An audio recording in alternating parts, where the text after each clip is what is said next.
నమస్కారం అండి.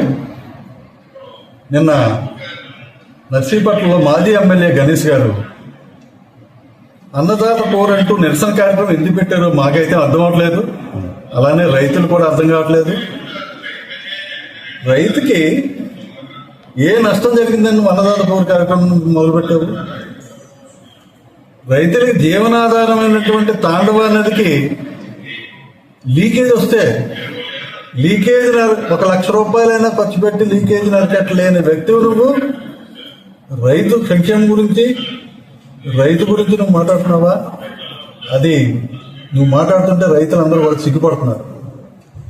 అదే పాండా ప్రాజెక్టుకి కూటమి ప్రభుత్వం వచ్చిన వెంటనే మన అయ్యన్న పాత్రుడు గారు ప్రత్యేక శ్రద్ధ తీసుకొని 1,00,000 రూపాయలు ఎక్కించి ఎమర్జెంట్గా ఆ లీకేజీని పూర్తించినటువంటి మన స్పీకర్ గారికి మనం అందరం ధన్యవాదాలు తెలుపుకోవాలి. అలాగే అన్నదాత సుఖీభవ కింద అందరు రైతులందరూ కూడా అకౌంట్లో డబ్బులు వేస్తున్నారు టైంకి. అలాగే ఎరువులు సకాలంలో రైతులకి ఎరువులు అందిస్తున్నారు. ఒకే విధంగా కాకుండా సొసైటీల ద్వారా ఇస్తున్నారు, ఆర్బికేల ద్వారా ఇస్తున్నారు, సచివాలయాల ద్వారా ఇస్తున్నారు.